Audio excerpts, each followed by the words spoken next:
नमस्कार, राजनीतिक खबरों के सबसे दिलचस्प ठिकाने में मैं रूपेश मिश्रा आप सभी का स्वागत करता हूं। राजस्थान की गहलोत सरकार एकाएक राष्ट्रीय फलक पर छा गई। तरह तरह की गहलोत सरकार को लेकर चर्चाएं होने लगी और माना जा रहा है कि उत्तर प्रदेश की योगी सरकार साजिश के तहत सूबे की गहलोत सरकार को बैकफुट पर लाना चाह रही है। लेकिन इसी बीच खबर यह भी है कि गहलोत सरकार के लिए अब पायलट ढाल बन गए हैं। कैसे, पूरी खबर को विस्तार से समझने के लिए देखिए हमारी खास रिपोर्ट। राजस्थान से लेकर दिल्ली तक और दिल्ली से लेकर उत्तर प्रदेश तक की सियासत तल्ख है और इसके पीछे की वजह है उत्तर प्रदेश के हाथरस में हुई गैंगरेप की दिल दहला देने वाली शर्मनाक वारदात। फिर उससे भी ज्यादा शर्मनाक खेल शुरू किया खादी और खाकी ने। बेशर्मी का यूं नंगा नाच शायद इस देश की आवाम ने इससे पहले कभी नहीं देखा होगा। यूं तो उत्तर प्रदेश में योगी की सरकार है और कहने को राम राज्य है, लेकिन उसी राम राज्य में एक मासूम के जिस्म को हवस के वहशी दरिंदों ने नोच डाला, बेटी को अपंग बना डाला, जीभ काट दी ताकि चीख ना निकल सके। लेकिन सत्ता के शीर्ष पर विराजमान योगी जी के सरकार की हालत ऐसी है कि उनकी बहरी सरकार को प्रदेश के बेटियों की चीख तक सुनाई नहीं देती। जैसा हाल योगी जी का है, उनसे बुरा हाल उनकी खाकी का है। उत्तर प्रदेश की खाकी की कार्य प्रणाली कैसे शक के घेरे में है, ये बात अब किसी से छिपी नहीं है। खैर, मामला बड़ा था तो सियासत तल्ख हो गई। राहुल गांधी और प्रियंका गांधी पीड़ित परिवार से मिलने के लिए हाथरस रवाना हुए तो पुलिस ने दिल्ली एनसीआर में ही रोक लिया। राहुल गांधी और पुलिस के बीच धक्का मुक्की तक हो गई, जिसे मुख्यमंत्री गहलोत ने दुर्भाग्यपूर्ण बताया। राजस्थान में घटना तो दुनिया भर में, देश भर में होती है। हम अलाउ करेंगे कोई बड़े बीजेपी के नेता बड़े से बड़े आए हैं, राहुल गांधी और प्रियंका गांधी की तरह, वो 12 में जाए, भिवाड़ी में जाए, कहीं जाए, हम उनको अलाउ करेंगे जाने के लिए। पुलिस प्रोटेक्शन में अलाउ करेंगे, कोई दिक्कत नहीं हमें।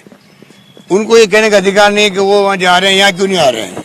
फिर क्या, भाजपा कांग्रेस के बीच सियासत का नंगा नाच ऐसा शुरू हुआ कि हाथरस का मामला दबने लगा और इनकी आपसी अदावत चरम पर पहुंच गई।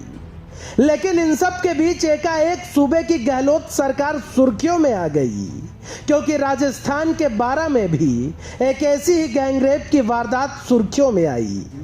लेकिन इस वारदात की तुलना उत्तर प्रदेश के हाथरस से होने लगी। इसी बीच मुख्यमंत्री गहलोत ने एक ट्वीट करते हुए कहा कि घटना होना एक बात है और कार्रवाई होना दूसरी। घटना हुई तो कार्रवाई भी तत्काल की गई। मामला आगे बढ़ा तो भाजपा राहुल गांधी पर आरोप लगाने लगी कि राहुल प्रियंका उत्तर प्रदेश तो जा रहे हैं, लेकिन राजस्थान कब आएंगे। गैंगरेप की ऐसी घटनाओं पर सियासी छींटाकशी कहीं से कहीं तक शोभा नहीं देती। खैर, उत्तर प्रदेश के योगी सरकार ने गहलोत सरकार को बैकफुट में लाने के लिए नया खेल खेल दिया। योगी सरकार ने इसी बीच एनसीआरबी के आंकड़ों का क्राइम रेट जारी कर राजस्थान को रेप की घटनाओं के मामले पर नंबर 1 बता दिया, तो उत्तर प्रदेश को इस सूची में सबसे नीचे ला दिया।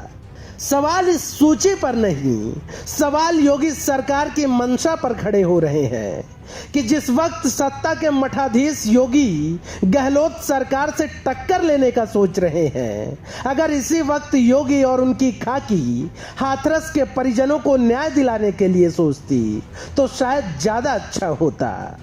खैर, सूबे के पूर्व मुख्यमंत्री सचिन पायलट भी आज उत्तर प्रदेश के योगी पर जमकर भड़के और कहा कि यूपी सरकार तथ्यों से छेड़छाड़ कर रही है। साथ ही पायलट ने राजस्थान के मसले पर कहा कि ऐसी घटनाएं कहीं भी हो शर्मसार करने वाली हैं। देश का कोई कोना हो, कहीं पर दुष्कर्म हो, शोषण हो, महिलाओं के साथ अगर दुष्कर्म होता है उसकी हम निंदा करते हैं और सख्त कार्रवाई करेंगे। हमारे प्रदेश में अगर कहीं ऐसा अपराध होता है तो बड़ी पारदर्शिता से मुलजिमों को पकड़ा जाएगा उन पर कार्रवाई करी जाएगी, उनको सजा दी जाएगी। कुल मिलाकर सिर्फ इतना समझ लीजिए कि इस खादी और खाकी के भरोसे अपनी बेटियों को कतई मत छोड़िएगा, अन्यथा ये निर्दयी सियासत आपकी मासूम के जिस्म पर भी सियासी रोटियां सेकने से बाज नहीं आएगी। Bureau report, the fact India. तो देखिए आपने हमारी खास रिपोर्ट कि उत्तर प्रदेश का हाथरस इन दिनों पूरे देश भर के अंदर सुर्खियों पर है और वो इस पूरे प्रकरण को लेकर भारतीय जनता पार्टी और कांग्रेस पार्टी अब आमने सामने हो गई है।